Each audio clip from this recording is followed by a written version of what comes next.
Hey everyone, welcome to another video from the movie Otaku.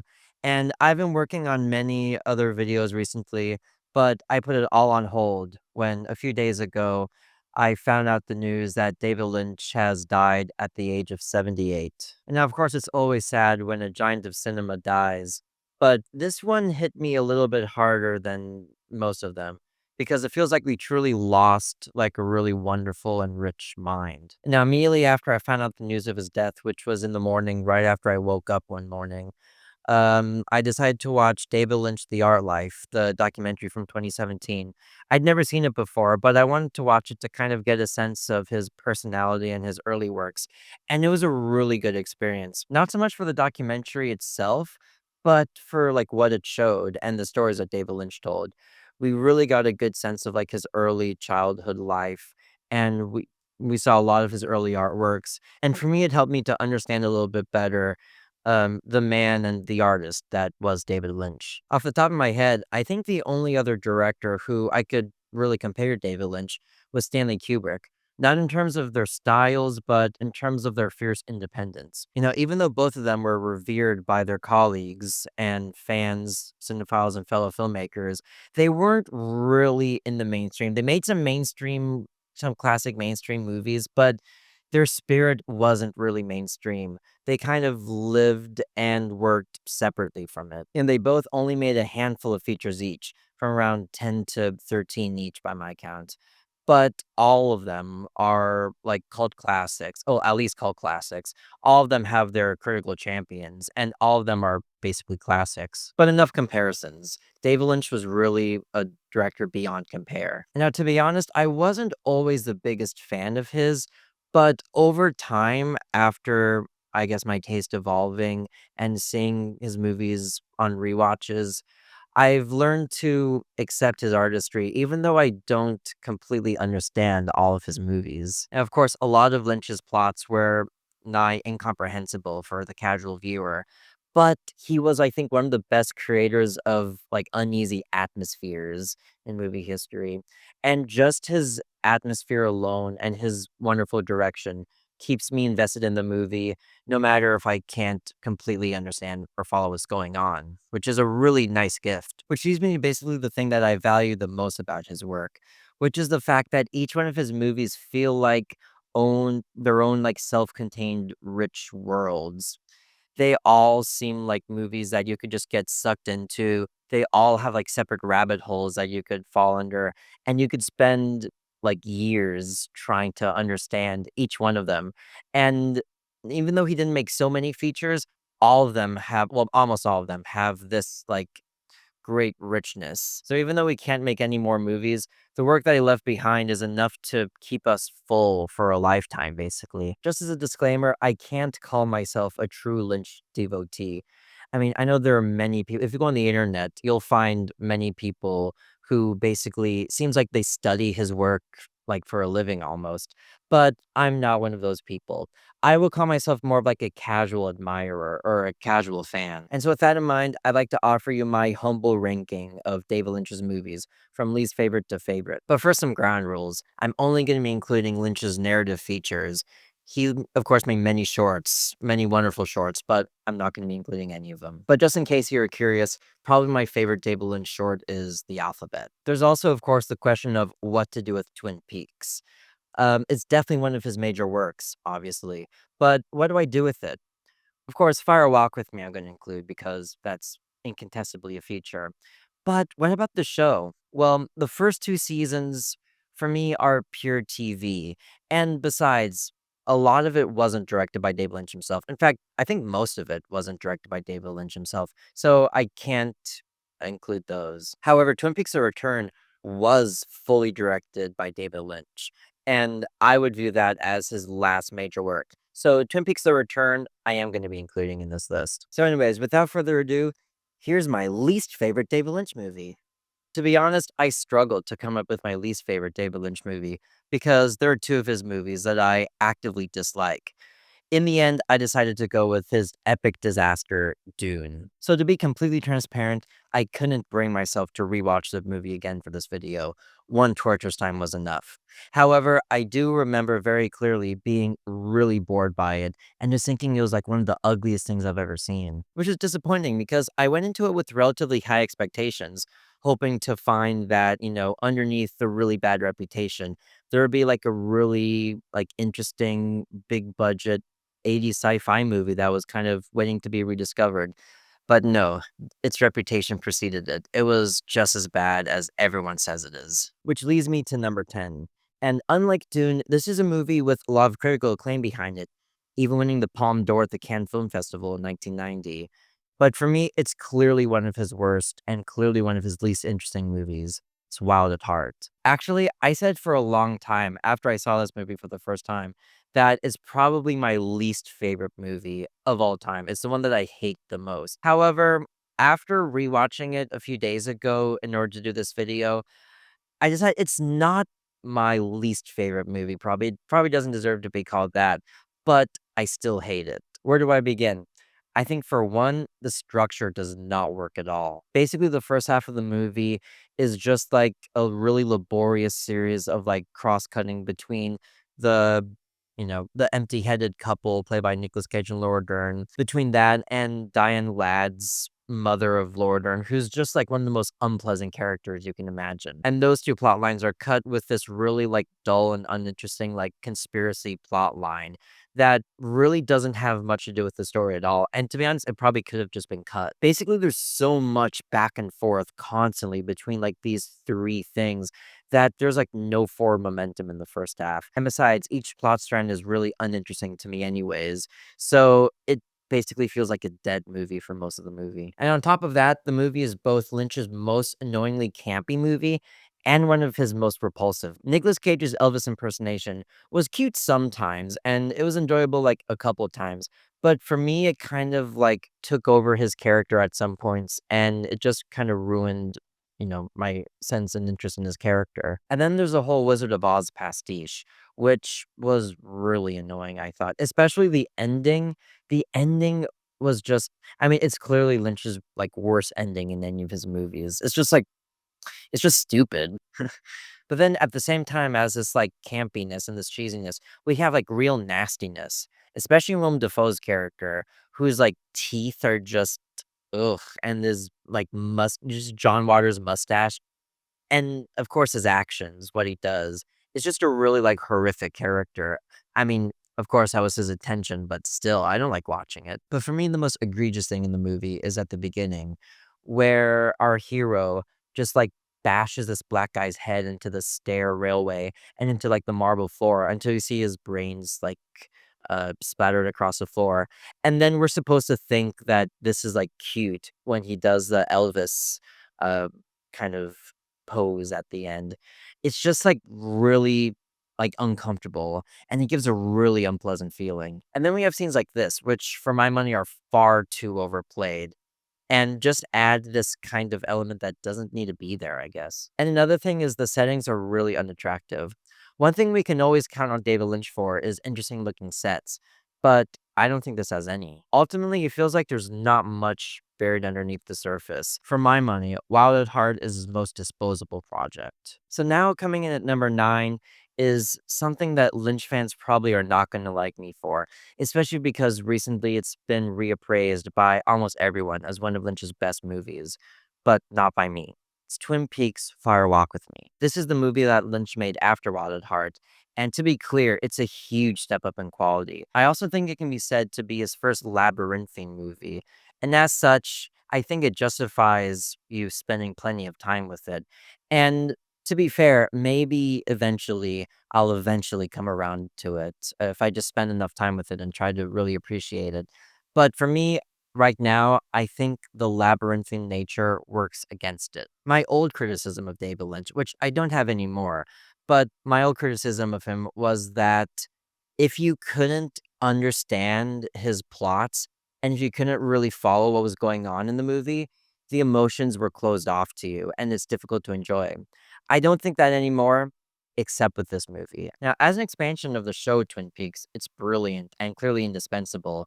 But as a standalone movie that's purporting to be about the last days of Laura Palmer, I think it fails. Her story is a sad and potentially very moving one, but this movie is jam packed from begin to end with so much lore, like symbolism and supernatural mumbo jumbo and supernatural like objects that I think her story gets lost.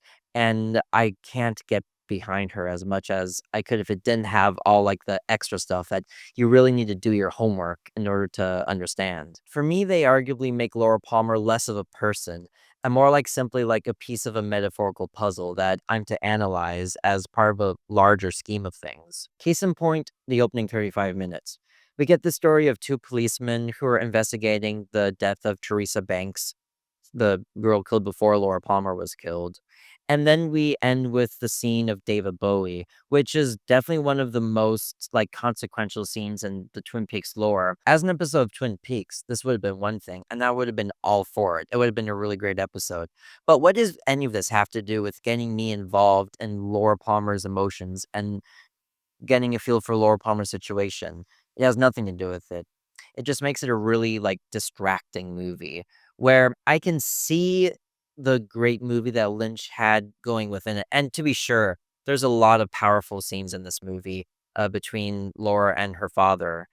But there's so many distractions in it that, to me, that story gets lost. So I'm sorry, like I said, maybe I'll come around to it eventually. It's been known to happen with me in David Lynch's movies before. But for now, it's just not my cup of tea. But enough with the criticisms. From now on, it's all gonna be movies that I like. But I'm gonna start with my biggest hot take of this list by far. Number 8 is Blue Velvet. Of course, many people will put this movie at, if not number 1, then at least in the top 3. And I think it's his most beloved movie because I think it's his most, like, conventionally academic movie. It's his movie that has the most, like, easily digestible themes. It has, like, the clearest story. It's not really a labyrinthine movie, although it does have some dreamlike stuff towards the end. None of this is meant as criticism. It's just to try and show why, even though I enjoy this movie, it's lower than his other more, like, adventurous works. It's definitely a gripping movie nonetheless. It's part mystery, part high school romance, part erotic thriller, and as such, it gives a lot of movie pleasures. As famous as the movie's opening scene is, in showing the dark underbelly of like a white picket fence world, basically, I like the movie more for how it shows the dark underbelly of human sexuality and with Cal McLaughlin as our guide. I love the comparison between the white picket fences of the innocent Laura Dern, like high school type romance, and comparing that with Isabella Rossellini's like darker, more masochistic sexual preferences, and how Kyle MacLachlan kind of goes back and forth between those, being more tempted by the Rossellini stuff even though I think he truly loves Laura Dern. And just to make the point clear, the more extreme and twisted and perverted version of sexuality is represented by Dennis Hopper's Frank Booth in a really good performance. Dennis Hopper's character represents the more extreme version of what Kyle MacLachlan has kind of been inching more closer to throughout the movie as he like sneaks into her apartment and things like that. And I love how the movie ultimately compares and contrasts the two. I definitely enjoy this movie's themes and getting caught up in the mystery, even though I don't think the climax 100% lands. And I think Dean Stockwell's famous musical lip syncing scene, I think that's utterly overrated. Still, it's probably Lynch's most conventionally good movie, but it's just not one of my favorites. Now, to go back to my Stanley Kubrick comparison for a second, Lynch and Kubrick both directed what's considered like a classic Hollywood movie that I think a lot of the fans of those directors tend to dismiss as kind of like a more mainstream conventional effort. But I personally have a lot of affection for both of them. Kubrick made Spartacus, and David Lynch made The Elephant Man, which is number 7 on my list. In fact, I say to those who tend to look at this movie as a more impersonal effort to look at the atmosphere of the outdoor scenes and compare them with Eraserhead, which it reminded me a lot of when I was watching this movie the latest time. But beyond that, and a few other touches that might be considered Lynchian, or at least not a lot of other directors would have done, probably.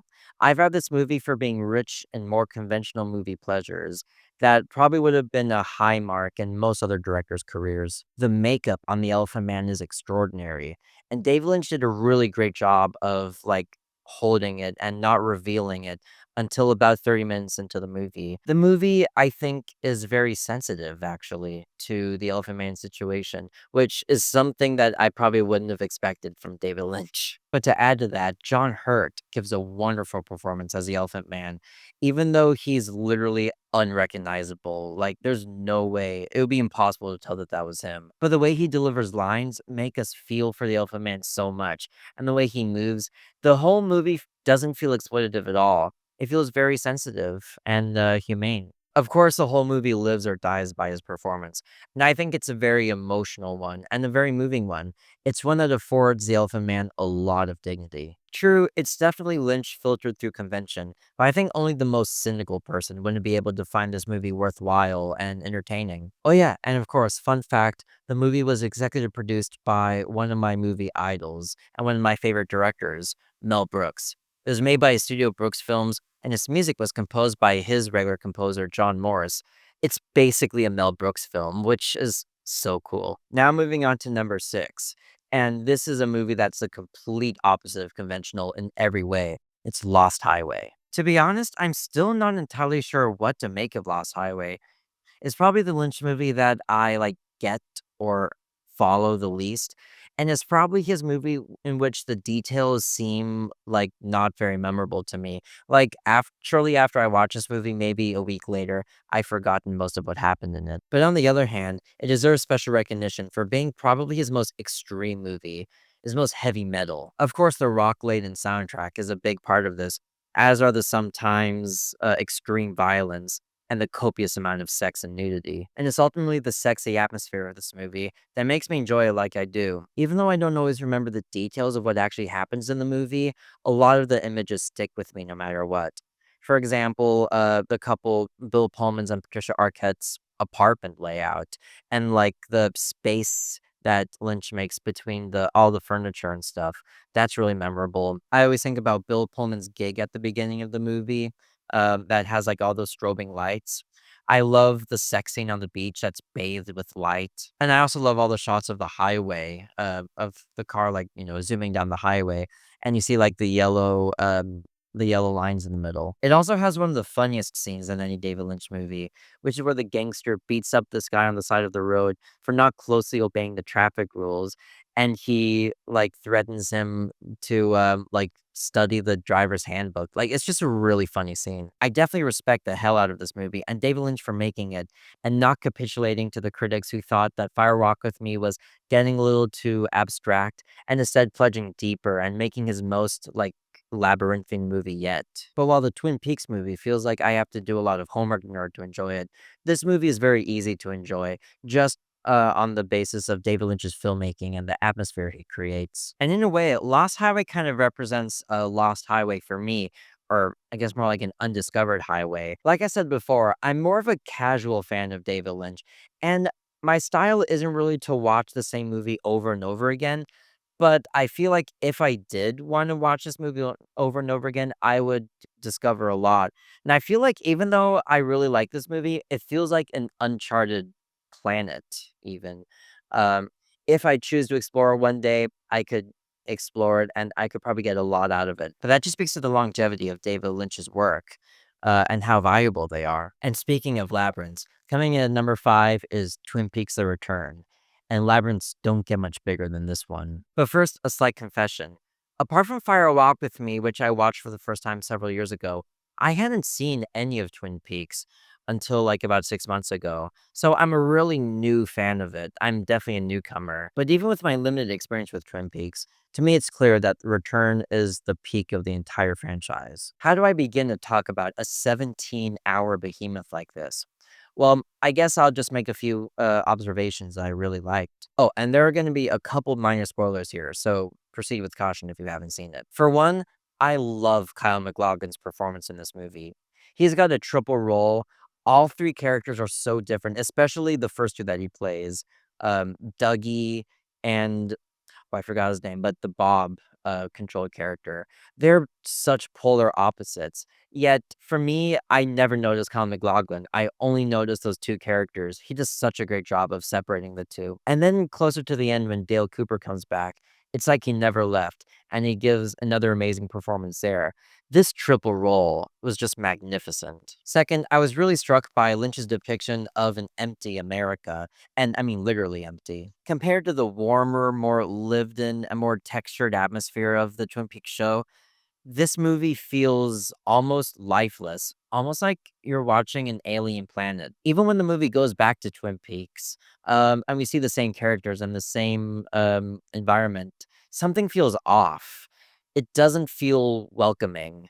It feels like just kind of lifeless. At several points, watching this movie gives a feeling that's akin to going into like a house that hasn't been sold yet with like no furniture in it and in a community that is basically being developed. I think Lynch made the atmosphere like this to sort of comment on modern America in some way. And this depiction is really like interesting to me, and it's something that I want to go back and experience again. The movie also flows in such a unique way. It takes the cross cutting that was in Twin Peaks and, basically any TV show, and it takes it to another level. We have so many plot threads here. Probably like 2 or 3 dozen. I haven't counted, but I would imagine that much with so many characters. And the movie flows in an interesting way. Like, sometimes Lynch will show one plot strand, it'll show, like, one character, maybe an old character from the show that's, like, doing something, but then we won't return to him until, like, 2 or 3 episodes later. He does something else that's, like, little, and then maybe it'll be another long time until we see them again. And it creates a really, suspenseful mood. Like, how is David Lynch gonna eventually tie all of these plot threads together? Well, even if not all of it was tied together, at least that's how I felt. Maybe I'm wrong. Um, just seeing it all play out is really, suspenseful and gripping to watch. And of course, let's not forget all the creativity that David Lynch put into this movie. It's almost like, for me, this movie is like, it reminds me of what Ernest Lehman said when he wrote North by Northwest by Hitchcock. And Lehman said he wanted to make the ultimate Hitchcock picture. Well, this movie feels like Lynch trying to make the ultimate Lynch picture. He throws everything out there. And with 17 hours, there's a huge canvas and there's so much invention, so many like interesting new characters. Um, and it's just a really great time. It's the ultimate David Lynch experience. Now, what kind of sets this movie back on my list and puts it only at number 5 is that while it is an unwieldy beast, it's also part of a larger show. And I feel like you can't watch this movie like Fire Walk with Me. I don't think you can watch this movie as a standalone experience. I think you have to see everything with Twin Peaks season 1 and 2. Um, and to me, I like the more self-contained movies that appear later on this list. Um, but yeah, even though it's number 5, I think it's a really great experience. Which leads me very neatly to number 4, Inland Empire. Now, as much as I value and enjoy Twin Peaks: The Return, I think that Inland Empire would have made a more fitting final film to Lynch's career. And I love how his career arc basically ended here. After like the undergroundness of Eraserhead, and then he went a little more mainstream and he became really famous. He started to plunge deeper into the darkness with these more labyrinthine works, and it finally ended with Inland Empire, which feels like the most underground movie he ever made besides Eraserhead. And why does it feel underground?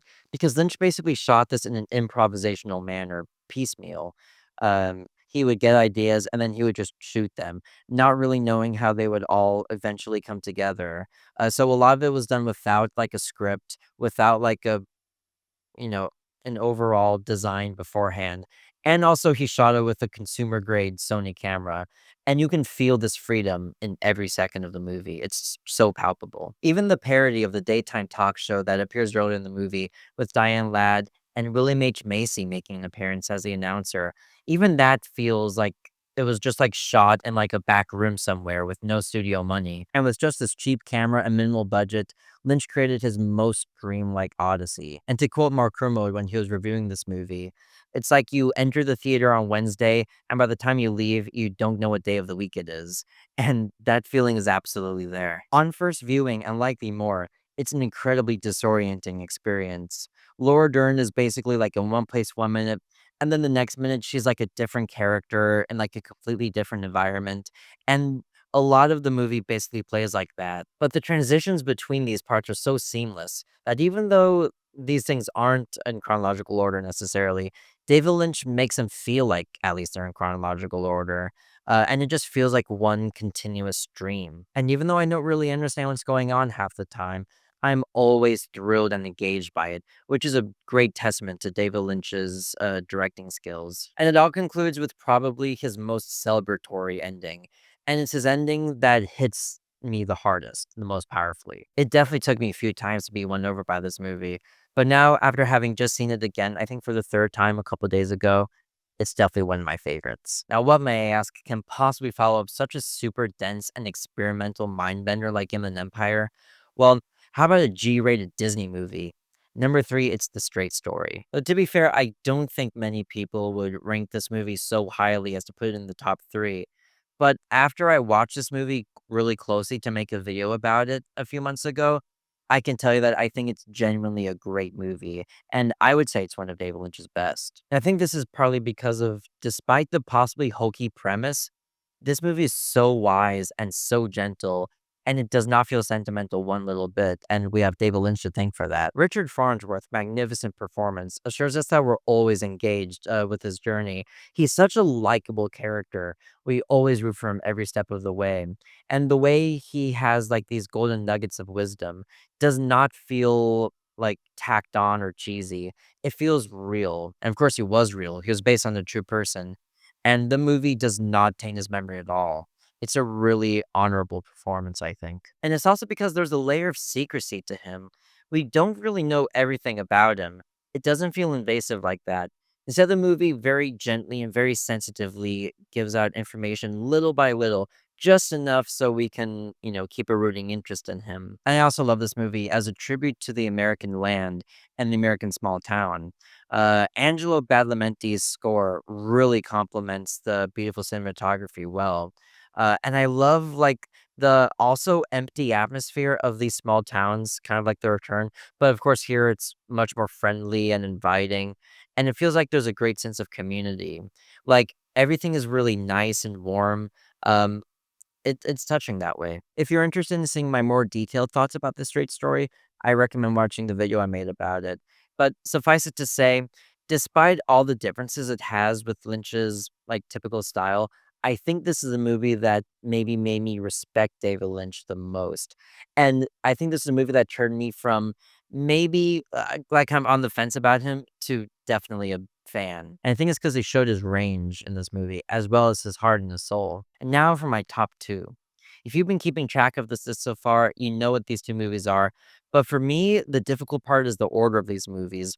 They're both among my top 100 favorite movies, and my preference could change any day, maybe depending on what movie I see last. But for now, my second favorite David Lynch movie is Mulholland Drive. This is the first David Lynch movie that I fell in love with.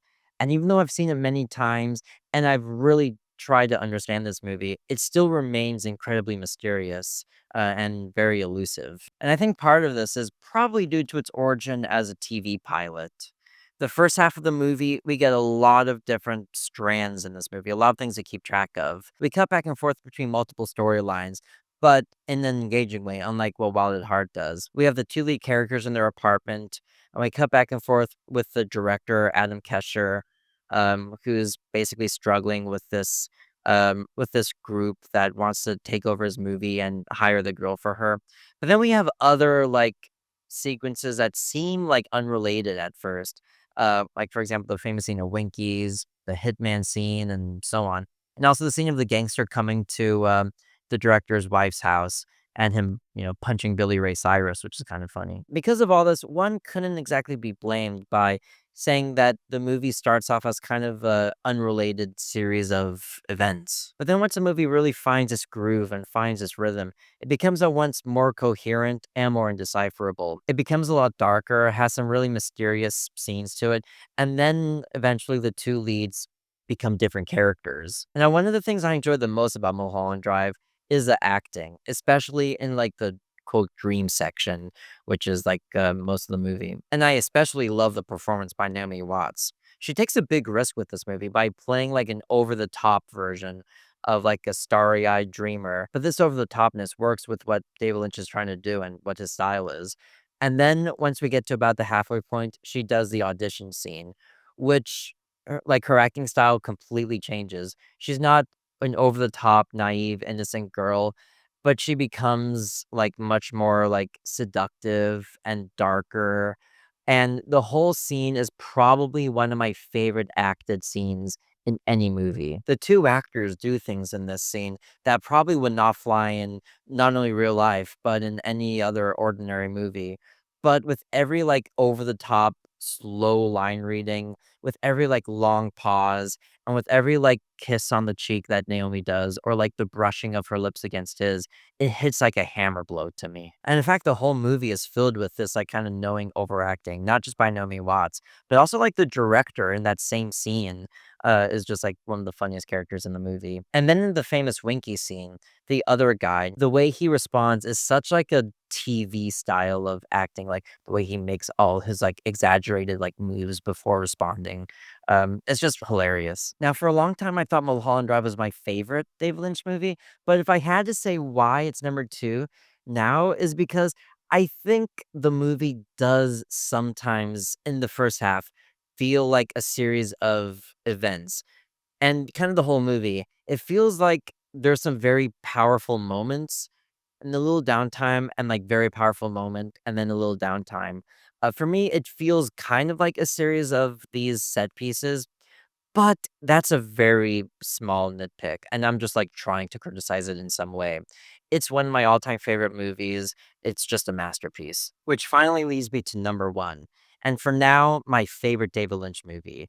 It's Eraserhead. Before he was famous, back when he was primarily a painter, and with only some, really strange short films behind him, David Lynch took years of his life and made a feature that I think remains his most artistically unfiltered movie. It remains the purest David Lynch movie. It's his most personal movie as well, I think, being about the city of Philadelphia and his feelings about being a father. But basically, I love it so much because it's pure style and atmosphere from beginning to end. It's amazing black and white cinematography, really memorable and haunting sound design, and just like pure strangeness. It may be a very slow moving movie, but it's never boring. And to be honest, the time rushes by like lightning. To be honest, I didn't watch this movie again when I was preparing to make the list. So I really don't have that much to say about it, except that it's one of the key surrealist works in all of cinema. I think Louis Buñuel would have loved this movie, and it's dark and funny at the same time in a way that's uniquely Lynchian. And now one could lament that Lynch did never quite return to this form, this kind of movie after Eraserhead. But hey, we have so many riches from the style that he would eventually create later on. And listen, we always have Eraserhead. It's the purest Lynch movie, and just watching this just fills me with a lot of inspiration. And I just love it so much. So for me right now, Eraserhead as pure Lynch, as not really a labyrinthine movie, you don't have to do your homework to get while still not quite following it. For me, it's my favorite. And that concludes my ranking of David Lynch's movies. I'll end this video simply by saying that I'm truly going to miss him. Not just for the fact that we won't be able to experience any more art, any more new art by him. We still have all his other art to always delve into that, like I said, can last us a lifetime. But I'm just really sad because this wonderful mind, this wonderful soul is lost to us. So I'm really saddened by this, but hey, um, at least we can celebrate him by watching his movies. See you next time.